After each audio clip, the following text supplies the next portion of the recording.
हमारे प्रोटैगनिस्ट ने अपनी नई जिंदगी में सबसे पहला काम यह किया कि उसने 10 मिलियन कैश सीधा खर्च कर दिया और अपने सबसे खास दोस्त और स्कूल की सबसे खूबसूरत लड़की को ले जाकर टैटू करवाया। अपने दोस्त के लिए बाएं हाथ पर नेजा का टैटू बनवाया और दाएं हाथ पर ट्रू लॉर्ड अर्लंग का, स्कूल ब्यूटी के लिए 9 आसमानों की देवी का टैटू बनवाया और चेन लाई ने खुद के लिए उसने अपनी छाती पर पेंगू का टैटू चुना जो संपूर्ण सृष्टि को थाम लेता है, और अपनी पीठ पर 9 ड्रैगन्स पुलिंग अ कोफिन वाला टैटू, लेफ्ट लेग पर डोंग लॉन्ग टाई का टैटू और राइट लेग पर the great sage equal to heaven का टैटू बनवाया। उसके बाद उसने 300 मिलियन का कर्ज लेकर पहाड़ों की गहराइयों में एक पुरानी एयर रेड शेल्टर खरीद ली। बाकी सब लोग वे सब उसे एक बर्बाद करने वाला फूल समझते थे। उन्हें क्या पता था कि सिर्फ 20 दिन में यह पूरी दुनिया अपोकलिप्स की आग में जल जाएगी। जब वह दिन आएगा तो दुनिया भर की वनस्पतियां और जानवर एक भयानक बदलाव से गुजरेंगे। सीधे सादे पेट्स खून के प्यासे खौफनाक दरिंदों में बदल जाएंगे और सड़क किनारे की साधारण पौधियां इंसानों को निगलने वाले मीट ग्राइंडर्स बन जाएंगे। इंसानियत एक पल में फूड चेन के एकदम नीचे आ गिरेगी। सिर्फ वे लोग जो टैटू करवा चुके हैं वे इन टोटम्स की अनोखी ताकत को जगा सकेंगे। और रेड मून के उतरने में ठीक 20 दिन बचे थे जब चेन लाई ने एक पल भी बर्बाद नहीं किया और सीधा अपने लॉयर को फोन लगाया। उसने लॉयर जांग को क्लियर इंस्ट्रक्शन दी कि तुरंत ही उसके $1 बिलियन के शेयर्स, रियल एस्टेट और लग्जरी कार्स को एक इंटरनेशनल अंडरग्राउंड बैंक में मॉर्गेज कर दो। हाँ, सब कुछ। उसे सिर्फ कैश चाहिए था। चाहे 30% की भारी डिस्काउंट पर बेचना पड़े, उसे 300 मिलियन अपने अकाउंट में 24 घंटे के अंदर दिखने चाहिए थे।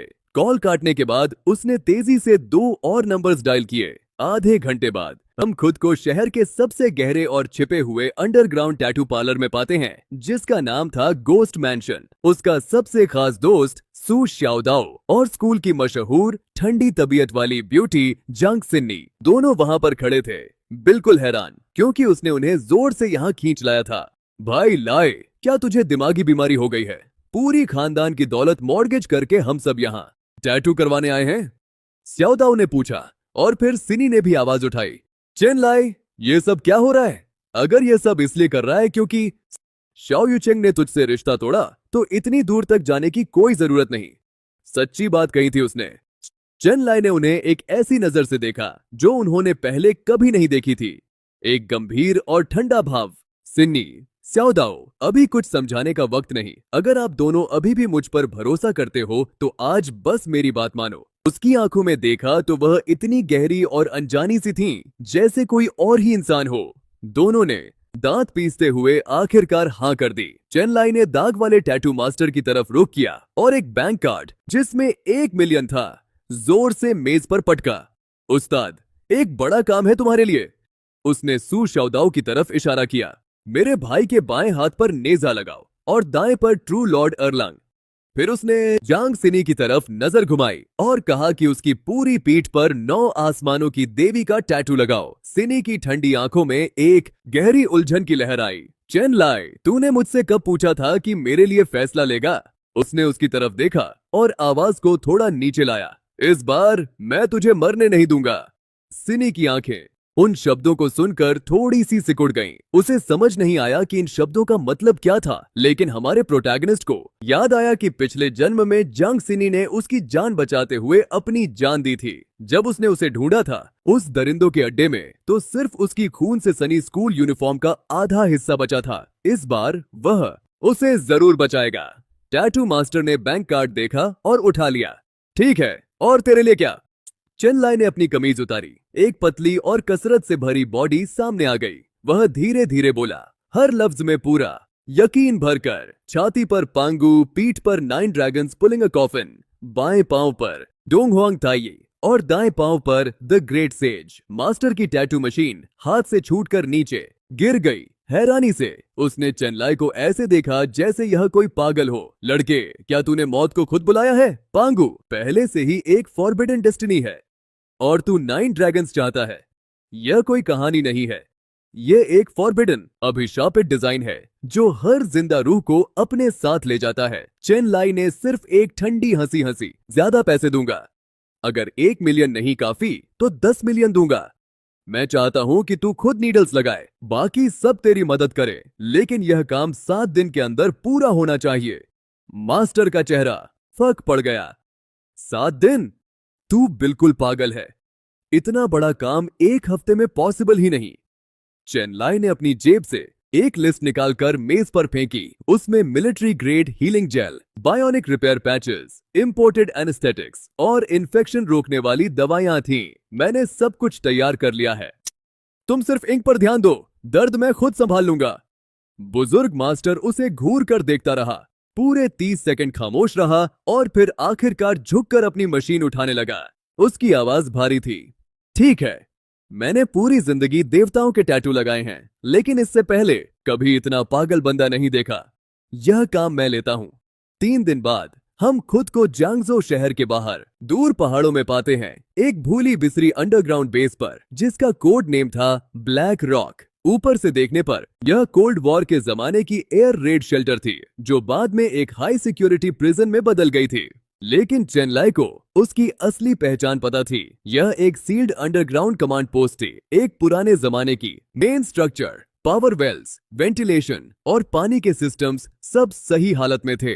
वह सिर्फ एक शेल्टर नहीं खरीद रहा था, वह उस पुरानी जगह के डिफेंसिव वेपन सिस्टम्स को फिर से शुरू करके मजबूत और मुकम्मल बना रहा था। सच्ची बात यह थी कि यह एक बेहद एम्बिशियस भरी योजना थी। इन 3 दिनों में वह ब्लैक रॉक सिर्फ एक बार गया था, कॉन्ट्रैक्ट साइन करने और एनर्जी और वेंटिलेशन सिस्टम्स की स्ट्रक्चरल इंटीग्रिटी चेक करने के लिए। बाकी काम वह अपने लॉयर्स और कंस्ट्रक्शन टीम्स पर छोड़ आया, क्योंकि सबसे ज्यादा वक्त लेने वाला काम बेस खरीदना नहीं था, बल्कि उसकी खाल पर बनती इंक थी।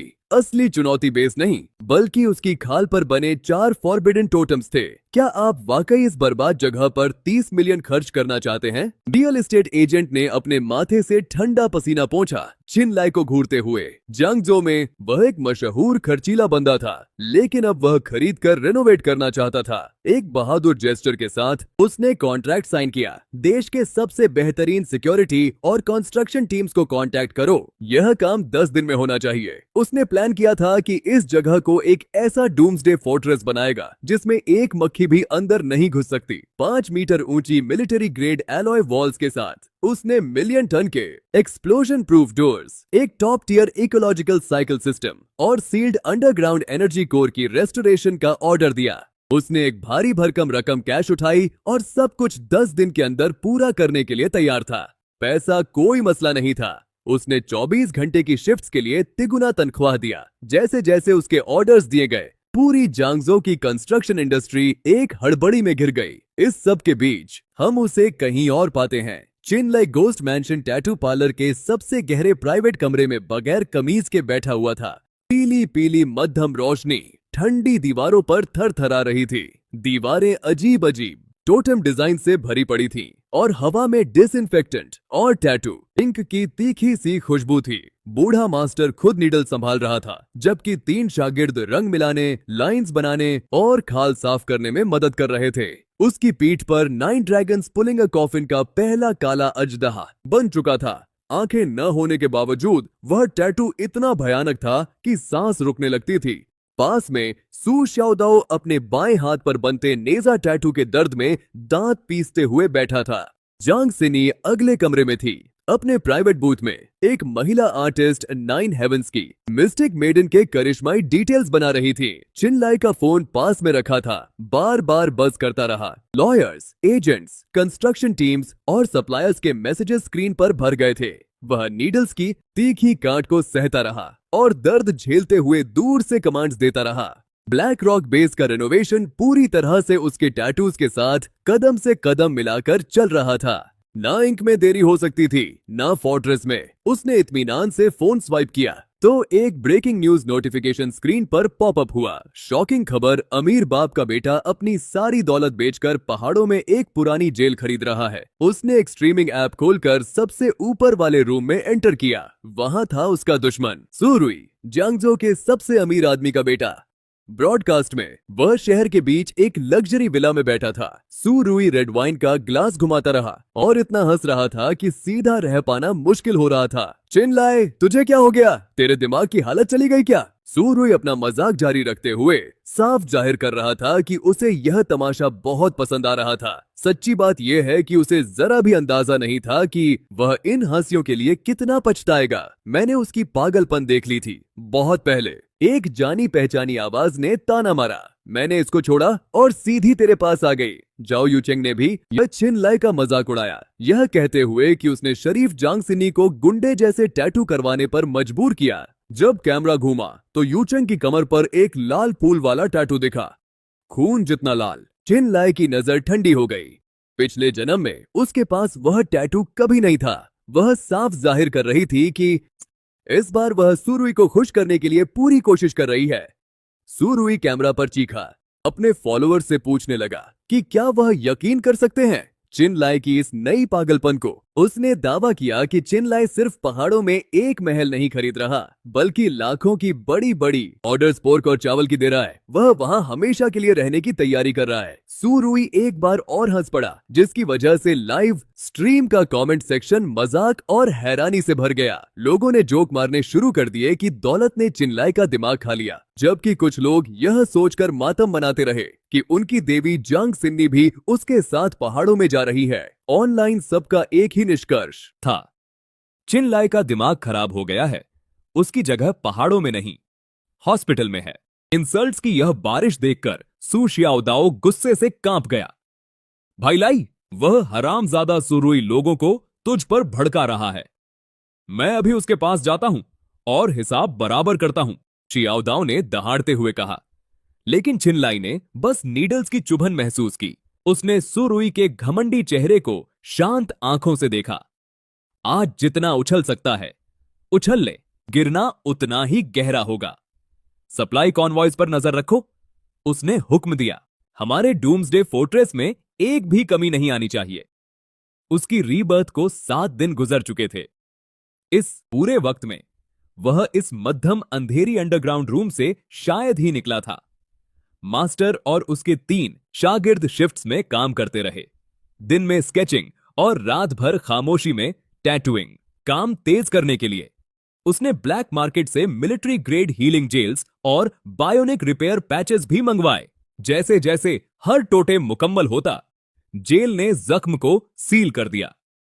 इसके बिना उसकी खाल कब की हार मान लेती। 7वें दिन की गहरी रात को घोस्ट मैंशन की गहराइयों में टैटू मशीन्स की गुनगुनाहट आखिरकार खामोश हो गई।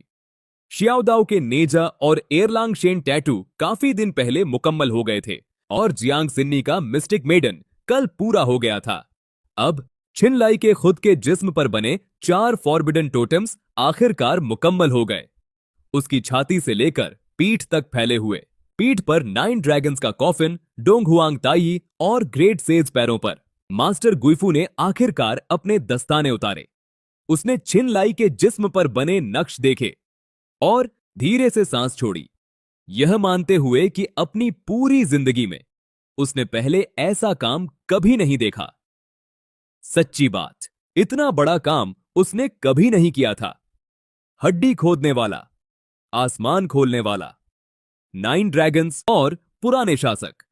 उसने कहा कि इस सेट के साथ पूरे जियांगजोउ के टैटूइंग सर्कल में कोई भी उसके हुनर को चैलेंज करने की हिम्मत नहीं करेगा।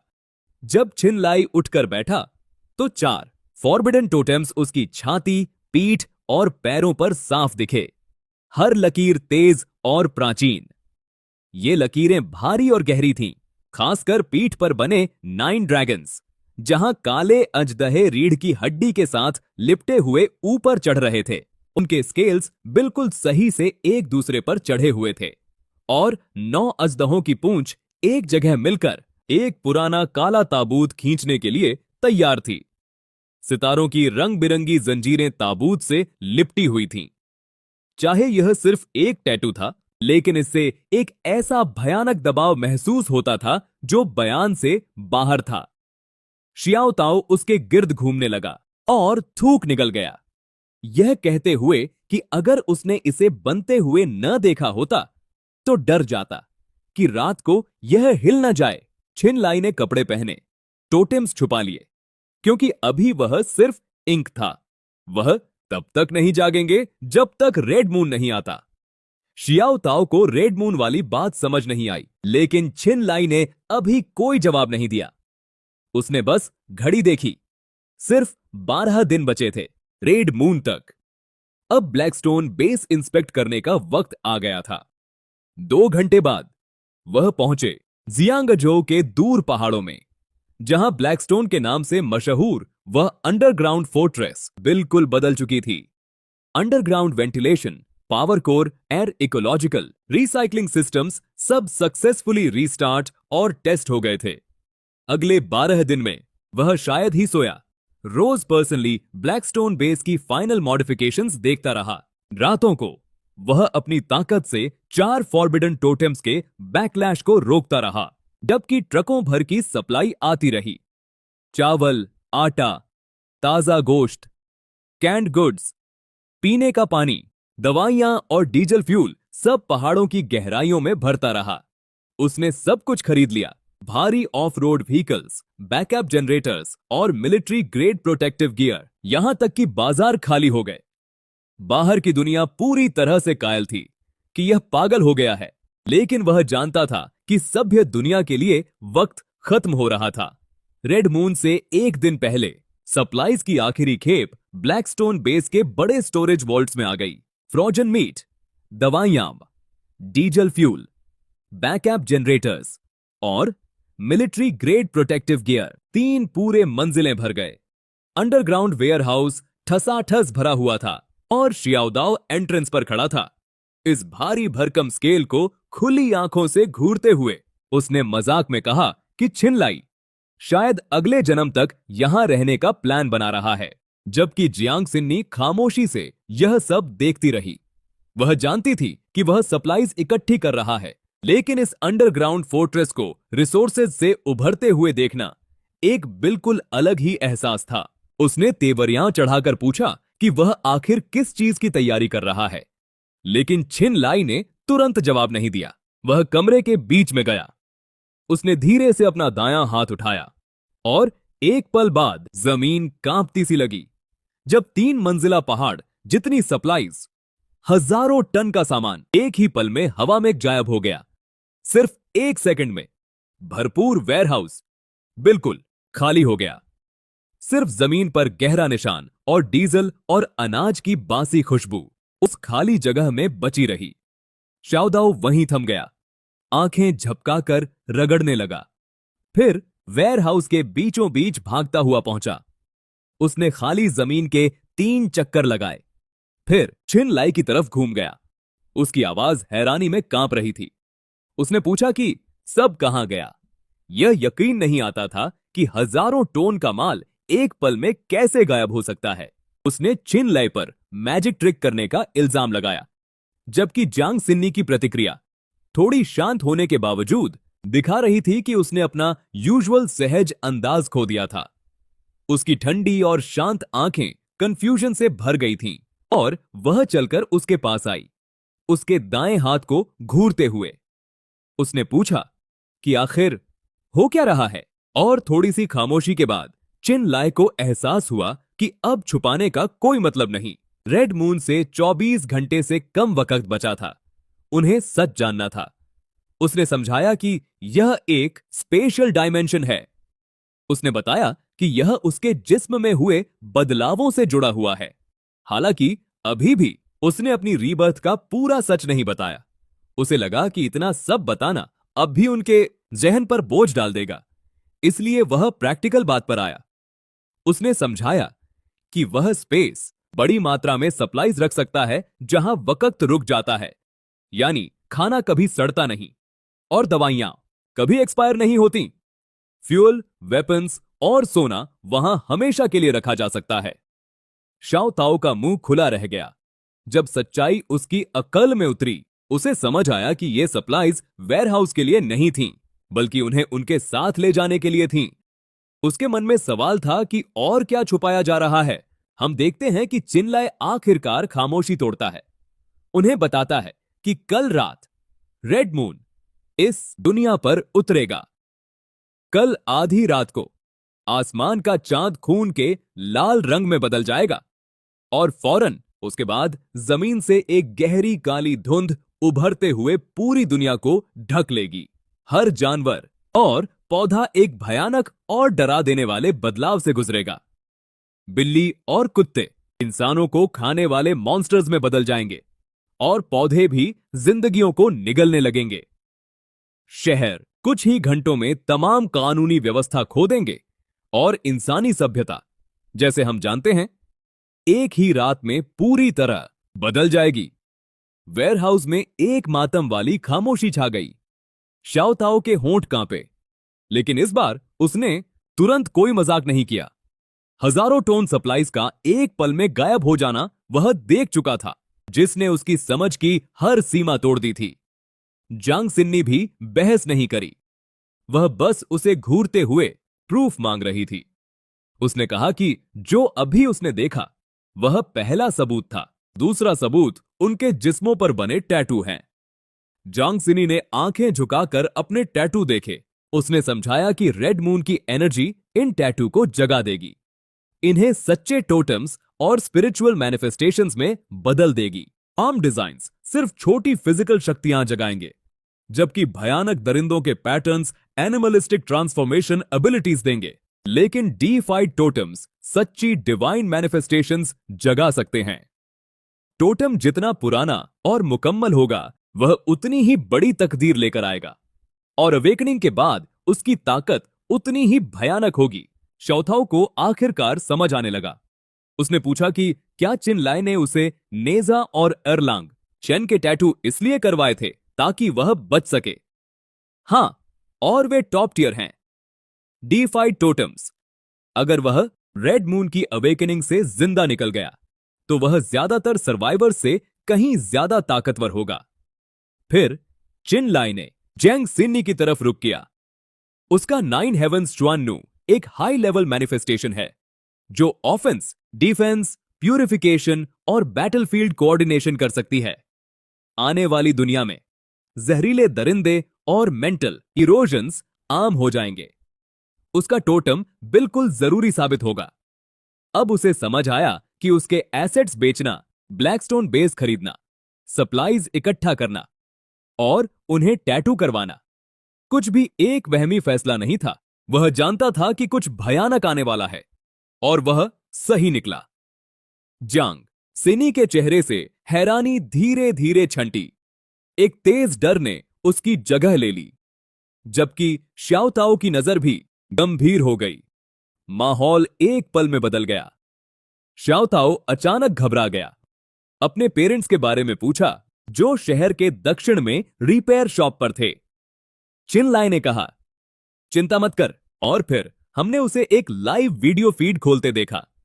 यह एक ट्रांसपोर्ट टीम की रियल टाइम ब्रॉडकास्ट थी। एक काला आर्मर्ड बिजनेस व्हीकल शहर के दक्षिण में पुरानी गली के बाहर आकर रुका। दरवाजे मैकेनिकल प्रेसिजन से खुले। 2 बॉडीगार्ड्स काले टैक्टिकल गियर में एक अधेड़ उम्र के जोड़े को कार में बिठा रहे थे। वह आदमी छोटा था, सालों की मेहनत की धूप से काली पड़ी खाल। उसके हाथ एक मैकेनिक के जिद्दी तेल के धब्बों से भरे थे। स्क्रीन देखकर शाओ ताओ की आंखें एक पल में लाल हो गईं, जज्बात से भर गईं। चिन लाई ने समझाया कि उसने ब्लैकस्टोन बेस के लिए मेंटेनेंस और लॉजिस्टिक्स पर्सनल का बहाना बनाकर उन्हें बुलवाया था। उसने उन्हें पहले ही कांटेक्ट कर लिया था। उन्हें आने वाले अपोकलिप्स के बारे में कुछ पता नहीं। वो सिर्फ यह सोच रहे हैं कि एक अच्छे तनख्वाह वाली नौकरी मिल रही है। कॉन्वॉय 20 मिनट में पहुंच जाएगा। शाओ ताओ के होंठ कांपे, लेकिन अल्फाज नहीं निकले। पिछले जन्म में रेड मून के उतरने के बाद स्याओ ताओ ने अपनी जान दांव पर लगाकर उन्हें बचाने की कोशिश की थी, लेकिन पुरानी गली तभी तक म्यूटेटेड स्वॉर्म से भर चुकी थी। आखिर में उसे सिर्फ उसके बाप की टूटी हुई रेंच मिली और वह पुराना एप्रन मिला जिसे उसकी अम्मी ने कभी नहीं फेंका था। तब से शाओ ताओ एक ठंडा खूनी इंसान बन गया था, एक ऐसा आदमी जिस पर जज्बात नहीं रहा, यहां तक कि आखिरकार वह भी मर गया। इस बार चिन लाई यह नहीं होने देगा। चिन लाई ने उसका कंधा थपथपाया, वादा किया कि इस जिंदगी में वह उन्हें सेफली वापस लाएगा। शाओ ताओ ने सर झुकाया उसके कंधे कांप रहे थे। काफी वक्त के बाद उसने लाल आंखों से ऊपर देखा और धीरे से शुक्रिया कहा। चिनलाय ने सिर्फ एक छोटी जानकार मुस्कान दी। जांग शिन्नी ने यह सब खामोशी से देखा और फिर धीमी आवाज में अपने बाप के बारे में पूछा। वह अभी बिल्कुल सेफ है। वह हैरान रही कि उसे कैसे पता। उसके बाप जियांग छिन युएन एनर्जी रिसर्च के एक जाने माने साइंटिस्ट हैं। आधे महीने पहले मिलिट्री ने उन्हें एक सीक्रेट अंडरग्राउंड बेस में कैपिटल में ले गए, एक top level energy core project के लिए। यह धरती पर सबसे सेफ जगहों में से एक है। उसकी अम्मी के बारे में चिनलाय रुका। जांग सिन्नी की अम्मी काफी साल पहले गुजर चुकी थी। एक जख्म जो कभी ठीक नहीं हुआ। वह और नहीं पूछी, सिर्फ सर हिलाया और समझ गई। चिनलाय ने दोनों की तरफ देखा। उसकी आवाज भारी और गंभीर हो गई। उसने ऐलान किया कि अब से ब्लैकस्टोन बेस में पूरा लॉकडाउन है, कोई बाहर नहीं जाएगा। स्याओथाओ ने गहरी सांस ली और सर हिलाया, जबकि जांग सिन्नी ने धीरे से अपनी पीठ पर बने 9 हेवंस गॉडेस टैटू पर हाथ रखा।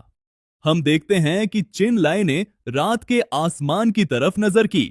बेस के बाहर अंधेरा पूरा था।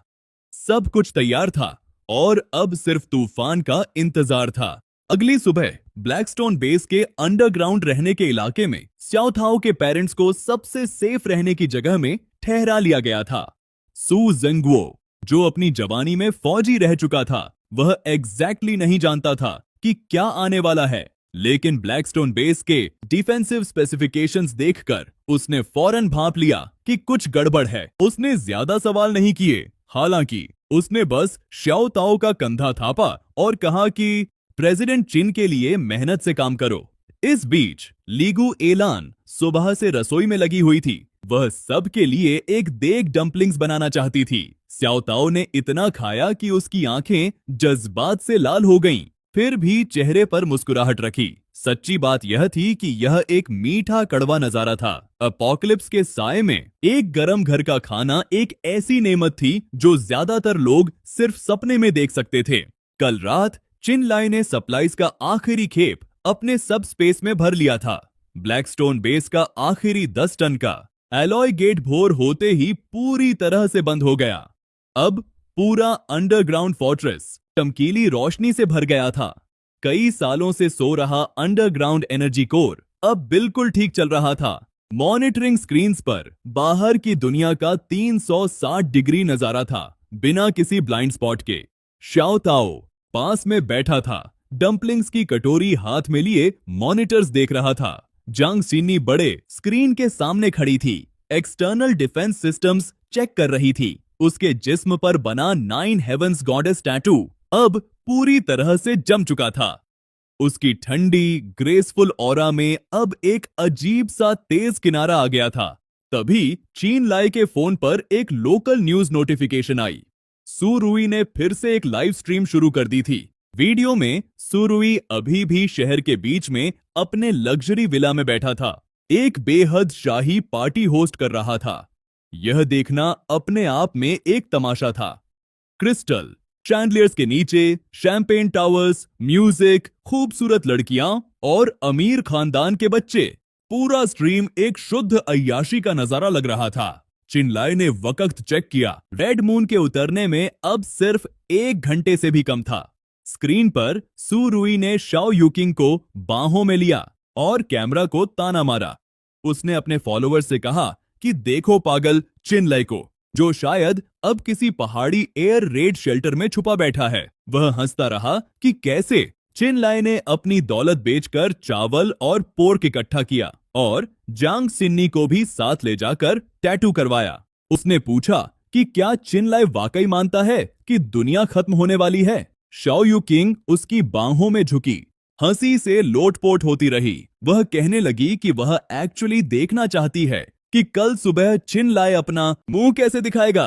सू रुई ने अपने ग्लास में रेड वाइन घुमाई। उसकी हंसी और भी घमंडी होती गई। उसने ऐलान किया कि अगर आज रात कुछ नहीं हुआ तो कल वह एक पूरी क्रू लेकर पहाड़ों में जाएगा और चिनलाय की घटिया सी शेल्टर को तोड़ेगा और पर्सनली उसे एक मेंटल हॉस्पिटल में भेजेगा। लाइव स्ट्रीम में मजाक और ताने एक पूरे कार्निवल की तरह भर गए। लेकिन ब्लैकस्टोन बेस के अंदर माहौल बिल्कुल अलग था। इतना शांत था कि सिर्फ एनर्जी कोर की धीमी गुनगुनाहट सुनाई दे रही थी। चिनलाई ने अपनी कलाई उठाकर वक़्त देखा। रात के 11:59:50 रेड मून के उतरने में सिर्फ 10 सेकंड बचा था। बाहर की दुनिया अपनी मस्ती में थी, जबकि ब्लैकस्टोन बेस बिल्कुल शांत खड़ा था। कोर की धीमी वाइब्रेशन ही जिंदगी की पहचान थी। 10 सेकंड बाद काउंटडाउन 0 पर पहुंचा और हवा में एक भारी पुरानी सी गुनगुनाहट गूंज उठी। पूरी धरती एक भयानक झटके के साथ कांप उठी। लाइव स्ट्रीम में सू रुई की घमंडी हंसी अचानक एक झटके में रुक गई। उसने अपने विला की जमीन से छत तक जाती फ्लोर टू सीलिंग विंडोज के बाहर घूरा। रात के आसमान में जो रोशन साफ चांद था, वह इस एक पल में बदल गया। वह एक भयानक खून के लाल रंग में बदल गया। दुनिया को घूरती एक खून भरी आंख जैसा लगता था, जो इंसानियत को आंखें गाड़ कर देख रहा था। फिर कुछ और भी भयानक हुआ। एक गहरी अपार काली धुंध जमीन से फूटकर निकल आई और एक पल में पूरे जांगजो शहर को अपनी आगोश में ले लिया। लाइव स्ट्रीम के लोगों में हड़बड़ी मच गई। वो पूछ रहे थे कि यह क्या हो रहा है। उन्हें यकीन नहीं आ रहा था कि चांद वाकई लाल हो गया। स्क्रीन पर सू रुई डर के मारे चीख रहा था। इतना बौखला गया कि उसे यह भी नहीं पता था कि उसका वाइन ग्लास जमीन पर बिखर गया। अचानक जाओ यूचेंग की बाहों में लिया हुआ पेडिग्री पूडल एक ऐसी काली आवाज में ग्राउल करने लगा कि म्यूजिक और शोर सब दब गया। लाखों व्यूअर्स की आंखों के सामने वह छोटा सा कुत्ता एक गेंद की तरह फूलने लगा, जैसे पंप से हवा भरी जा रही हो। काले बाल पूरे जिस्म पर उग आए। उसकी आंखें गहरी लाल हो गईं और मुंह में दरिंदे जैसी काटने वाली नुकीली दांतें भर गईं। वह एक साकार हुए ख्वाब की तरह था। वह बदली हुई मखलूक जाओ यूचेंग पर झपट पड़ी। उसके तीखे पंजे उसके कंधे को चीरते हुए उसके पूरे जिस्म को जमीन पर पटक गए। कैमरा में एक भयानक झटका आया और एक चीख ने सबके कानों को भेदते हुए गुजर गई। वह सू रुई से बचाने की फरियाद करने लगी। उसका चेहरा एक मातमी पीलेपन में डूब गया। उसने अपना हाथ सू रुई की तरफ बढ़ाया, लेकिन सू रुई बिल्कुल बेजान की तरह फ्रीज हो गया था। डर ने उसकी रूह निकाल दी थी। उसने चीख कर कहा कि वह दूर रहे। तेजी से पीछे खिसकने लगा, यहां तक कि उसके हाथ को ठोकर मारकर सीधा दूसरी मंजिल की सीढ़ियां चढ़ गया। जाओ यूचेंग जमीन पर गिर पड़ी। उसके कंधे पर कपड़े खून से लाल हो रहे थे। पूरा जिस्म डर से कांप रहा था। उसने एक आखिरी बार सू रुई को पुकारा, लेकिन जवाब में सिर्फ उसकी भागती कदमों की पीठ दिखी। वह डर के मारे भाग रहा था। वह बदला हुआ दरिंदा ग्राउल करता हुआ दोबारा करीब आ गया। उसकी लाल आंखें जाओ यूचेंग पर जमी थीं। लाइव स्ट्रीम में कमेंट्स तेजी से स्क्रॉल हो रहे थे। लोग चिल्ला रहे थे कि कोई उसकी मदद करो। वो हैरान थे कि सू रुई प्यार का दावा करके भी भाग कैसे सकता है। जाओ यूचेंग के लिए यह लग रहा था कि अंत काफी पहले आ गया। उम्मीद की जो चमक जाओ यूचेंग की आंखों में थी, वह बुझ गई। एक कड़वी नफरत की लहर आने से पहले ही, जब वह दरिंदा हमला करने वाला था, बिल्कुल उस पल में जब वह झपट रहा था, उसकी कमर पर बना लाल स्पाइडर लिली टैटू एक अनोखी खून की रोशनी में जगमगाया। वह भयंकर लाल पेटल्स उसके नीचे खिलने लगे और हवा में एक ठंडी मीठी सी भीनी खुशबू भर गई, जो कभी भी अच्छा सबूत नहीं होती। वह बदला हुआ पूडल बीच हवा में रुक गया, जैसे उसने कोई ऐसी चीज महसूस की जो खुद से कहीं ज्यादा खतरनाक थी, और उसकी लाल आंखों में डर का असर आया। जाओ यूचेंग ने धीरे से सर उठाया। उसकी आंखें खून के लाल फूलों के एक विशाल समंदर को दर्शाती थीं, जो एक अजीब सी ठिठुरा देने वाली खून की बिछाए हुए था। वह पूछ रही थी कि आखिर उसने भी क्यों छोड़ दिया। सू रुई सीढ़ियां चढ़ रहा था, जो अभी स्टेप्स तक पहुंचा था। उसकी आवाज सुनकर पूरा जिस्म अकड़ गया। उसने पीछे मुड़कर देखा। जाओ यूचेंग के नीचे स्पाइडर लिलीज खामोशी से हिल रही थीं। उनकी पेटल्स जिंदा मखलूक की तरह लग रही थीं, जो बान्हों की तरफ बढ़ रही थीं। पेटल्स धीरे धीरे दरिंदे के आजाओं के गिर्द लिपट गईं। वह पहले भयानक दरिंदा अब जमीन पर कांप रहा था, जैसे किसी बुरे ख्वाब में घिरा हो। दीवार का सहारा लेकर जाओ यूचेंग खड़ी हुई। लाल फूल के पैटर्न्स उसके कंधे के झकम के ऊपर फैलते जा रहे थे। उसके फक चेहरे पर एक अजीब सी खून भरी लाली वापस आ गई। उस पल लाइव स्ट्रीम का कमेंट सेक्शन बिल्कुल पागल हो गया। व्यूअर्स चिल्ला रहे थे उसकी अवेकनिंग और खाल के फूलों के बारे में। लेकिन एक पल बाद स्क्रीन अचानक काली हो गई।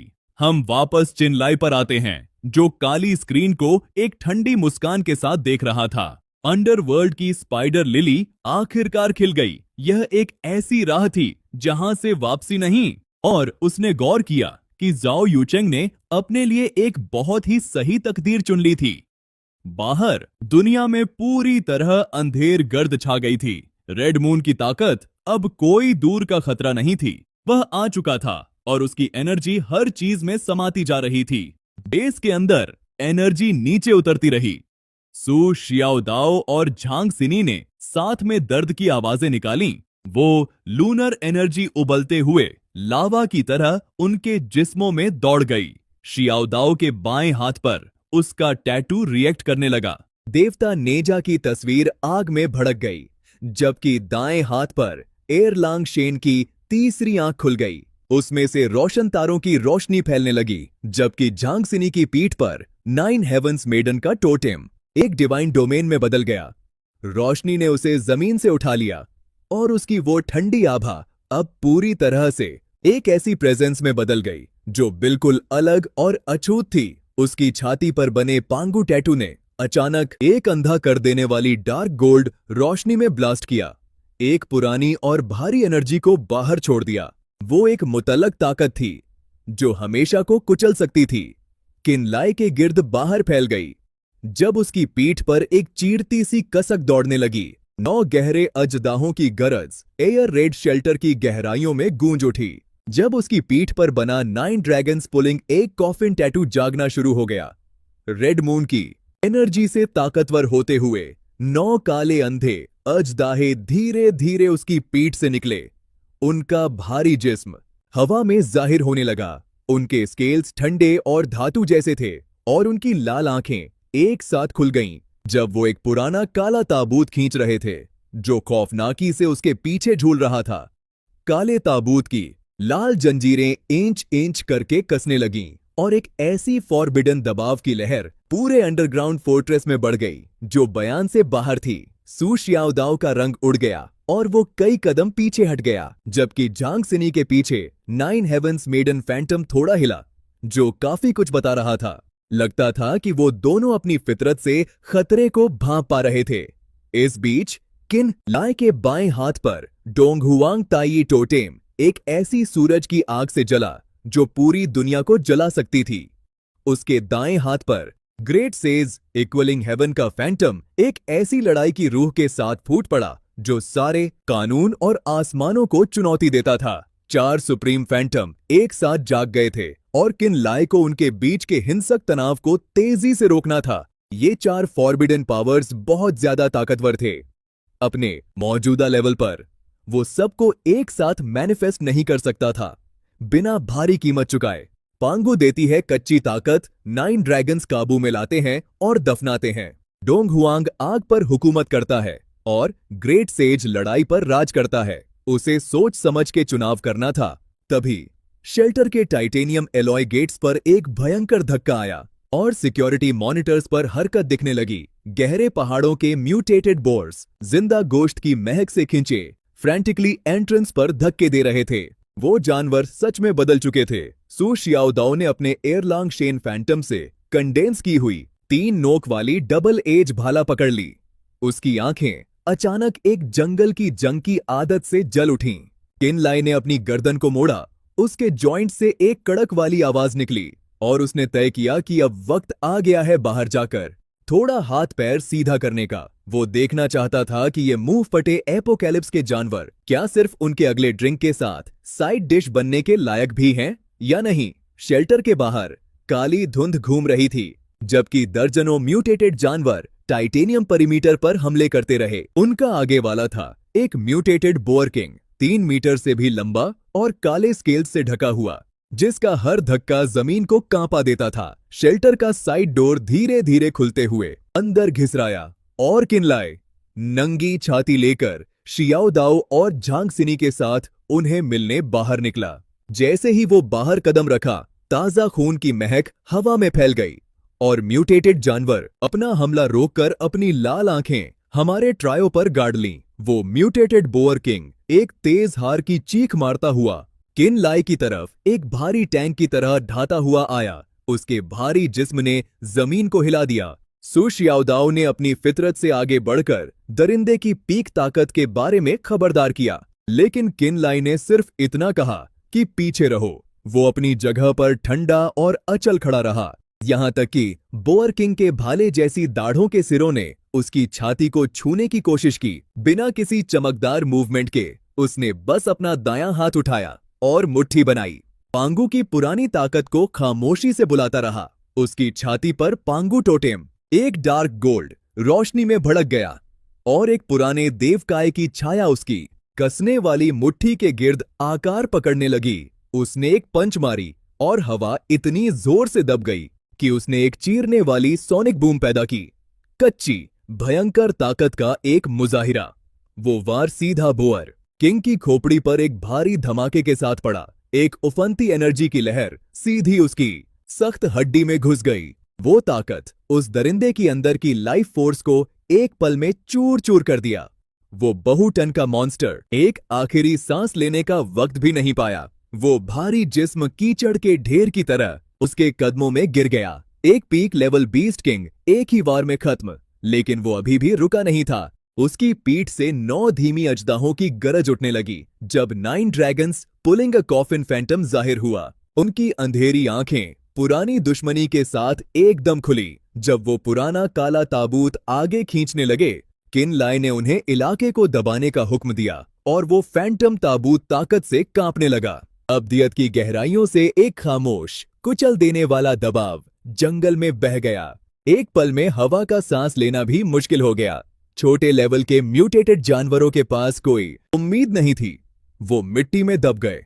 उनकी हड्डियां उस नासख्त बोझ के नीचे टूट गईं। सिर्फ 10 सेकंड में दर्जनों का पूरा झुंड साफ हो गया और सु शियाओदाओ एकदम खुली आंखों से हैरान खड़ा रह गया। वो बुदबुद करते हुए बोला कि ये सच में ज्यादा हो गया, जबकि आमतौर पर शांत रहने वाली जियांग शिन्नी की ठंडी आंखों में भी एक हैरान करने वाली लहर आई। किन लाई ने कोई जवाब नहीं दिया। वो बस गिरे हुए बोअर किंग के पास गया और उसकी खोपड़ी चीरी। अंदर एक छोटा चमकीला लाल क्रिस्टल मिला।